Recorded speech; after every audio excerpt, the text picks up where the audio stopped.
Welcome sa Latter-day Understanding. Ako si Richard Greenland. Last week, ang journal prompt natin ay ilista ang mga pangalan ng 3 babae na nagpalaka sa aking patotoo. Ano ang itinuro sa akin ng bawat isa sa kanila? So ngayon mag-usap tayo tungkol sa sulat ni Paul sa mga Corinthians ulit, pero ito yung pangalawa, at least ang pangalawa na meron tayo. Malamang marami siyang sinulat sa mga taga-Corinth. Pero, ang meron tayo sa Biblia, 2 lang. Kaya yung last few lessons, 1 Corinthians, tapos ngayon, at saka next week, 2 Corinthians naman. Sa sulat niya na ito, parang mas lalo siya nag-focus tungkol sa pagmamahal, sa pagiging mabait, ang pagsisisi, ang pagpatawad, mga ganyan. Ang isang sinabi niya ay na ang mga pagsubok ay para maging mas katulad tayo ng Diyos. Basahin natin yan sa 2 Corinthians chapter 1, verses 3 hanggang 4. Sabi dito, purihin nawa ang Diyos at Ama ng ating Panginoong Hesukristo, ang Ama ng mga kaawaan at Diyos ng buong kaaliwan, na siyang umaaliw sa atin sa lahat ng kapighatian upang ating maaliw ang nangasa anumang kapighatian sa pamamagitan ng pag-aliw na inialiw din sa atin ng Diyos. Kaya sinasabi ni Paul dito na kailangan na aliwin natin ang mga tao pareho sa ginagawa ng Diyos sa atin. Kaya kailangan matuto tayo na sa pamamagitan ng mga pagsubok natin na maging mas isipin natin ang mga iba. Kaya gamitin natin ang halimbawa ni Jesucristo na nagbigay din siya ng aliw sa mga nahihirapan, na sundin natin yan na magbigay din ang aliw sa mga tao din sa paligid natin na nahihirapan din. So ang journal prompt natin sa linggong ito ay, ano ang natutunan ko sa mga pagsubok ko kamakailan? Paano ko magagamit ang natutunan ko para makatulong sa iba? Ang isa ding sinabi ni Paul sa sulat na ito ay na huwag sumama sa mga tao na nakakasala. Basahin natin sa 2 Corinthians chapter 6 verses 14 at saka 17. Sinasabi dito, huwag kayong makipamatok ng kabilan sa mga di nagsisisampalataya, sapagkat anong pakikisama meron ang katwiran at kalikuan, o anong pakikisama meron ang kaliwanagan sa kadiliman. Kaya nga, magsialis kayo sa kanila at magsihiwalay kayo, sabi ng Panginoon, at huwag kayong magsihipo ng mga bagay na marumi at kayo'y aking tatanggapin.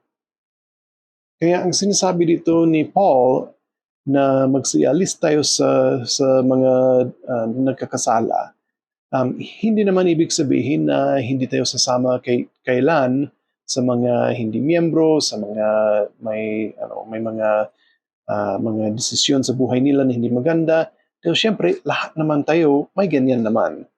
Pero ang ibig sabihin dito ay huwag tayong sumama sa pagkakasala nila. Huwag natin gawin ang mga kasalanan din nila. Isipin natin si Jesucristo na siyang perpektong halimbawa natin. Si Jesucristo, kumain siya at sumama siya sa mga tao na may kasalanan, mga sinner na tinatawag. Pero, hindi naman siya sumama sa kasalanan nila. Hindi niya ginawa ang kasalanan nila.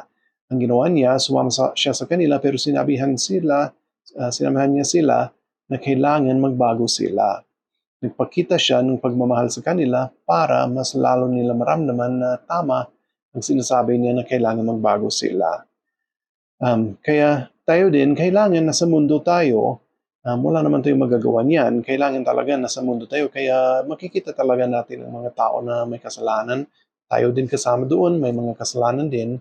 Pero kailangan sikapin natin na maging mabuting tao, magsisi kung magkasala naman tayo, at maging magandang halimbawa sa mga tao sa paligid natin. Ganon din, dahil lahat ng mga tao sa mundo may mga kasalanan, nagturo si Paul na kailangan patawarin natin ang lahat ng mga tao. Marami namang verses dito, hindi ko naman kinuha yung iba para basahin natin ngayon. Basta basahin ninyo ang mga chapter na ito. At marami naman talaga verses tungkol sa pagpatawad. Pero gusto kong basahin ang isang quote ni Elder Jeffrey R. Holland. Sinabi niya, "Be kind regarding human frailty, your own as well as that of those who serve with you in a church led by volunteer mortal men and women. Except in the case of his only perfect begotten Son, imperfect people are all God has ever had to work with." Kaya wala talagang perpekto sa mundo. Ang mga tao sa labas ng simbahan, ang mga tao sa loob ng simbahan, tayo mismo, hindi naman tayo perpekto. Wala talagang perpekto. Si Jesucristo lang talaga ang perpekto. Kaya, kailangan patawarin natin ang mga tao. Pag nagkakasala sila, pag may ginagawa sila na iniisip natin na hindi maganda, pag nasasaktan tayo dahil sa mga ginagawa nila, kahit ano talaga, kailangan patawarin natin sila. Ganun din sa sarili natin.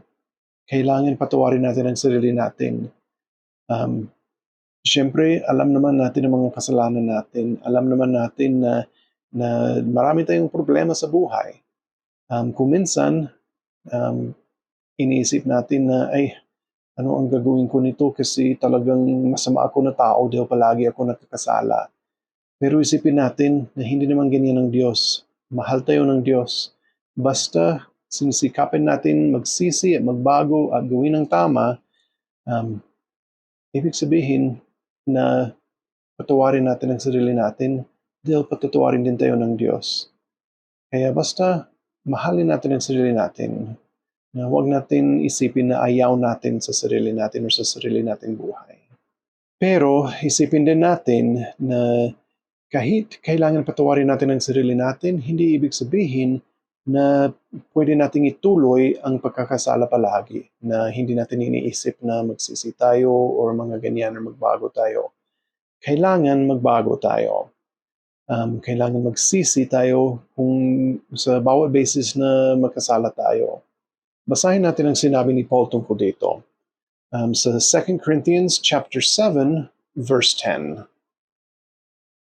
Sabi niya, "Sapagkat ang kalumpayang mula sa Diyos ay gumagawa ng pagsisisi sa ikaliligtas na hindi ikalulungkot, tapwat ang kalumpayang ayon sa sanglibutan ay ikamamatay." Kaya may malaking diferensya sa kalumbayang ng Diyos at kalumbayang ng mundo. Basahin natin ang isang sinabi ni Elder Dieter F. Uchtdorf. Sabi niya, "Godly sorrow inspires change and hope through the atonement of Jesus Christ. Worldly sorrow pulls us down, extinguishes hope, and persuades us to give in to further temptation. Godly sorrow leads to conversion and a change of heart. It causes us to hate sin and love goodness. It encourages us to stand up and walk in the light of Christ's love. True repentance is about transformation, not torture or torment." Kaya sa pamamagitan ng pagsisisi, nakakaroon tayo or nakakasundo tayo sa Diyos. Kaya kailangan gamitin natin ang lungkot sa buhay natin dahil sa mga kasalanan natin. Gamitin natin para magbago, hindi para isipin na, ay, malungkot ako dahil hindi ako magkakasala at maging masaya. Dahil siyempre yung pagkakasala, sinasabi sa Book of Mormon, wickedness never was happiness. Kaya kung minsan iniisip natin na masaya tayo habang nagkakasala tayo, pero sandali lang yan tapos nawawala at nagiging malungkot tayo. Kaya palagi natin isipin na kung malungkot tayo, siguro may kailangan baguhin tayo. Kaya subukan natin baguhin ang buhay natin kung naranasan natin or kung nakakasala tayo at nararamdaman natin ang lungkot dahil doon. Alam ko na gusto ng Diyos na makabalik tayo sa Kanya, pero alam ko din na kailangan maging malinis tayo para makabalik tayo sa ating Ama sa langit. Kaya, gawin natin ang pagsisisi. Yung pagsisisi ay hindi isang bagay na dapat na matakot tayo doon. Ang pagsisisi ay isang paraan para maging mas katulad tayo ng Diyos. Pwede tayong magbago, baguhin natin ang buhay natin, baguhin natin ang mga pagpili natin para maging mas masaya tayo sa buhay na ito at sa kabilang buhay. At alam ko na kaya lang natin itong gawin dahil lang sa pagbabayad sala ni Hesus Kristo. Kung wala siya, wala naman tayong oportunidad na magsisi.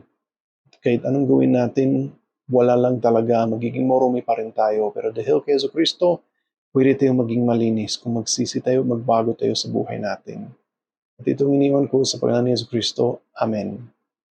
Sige, yung sa next lesson ay 2 Corinthians chapters 8 hanggang 13. Salamat sa panonood.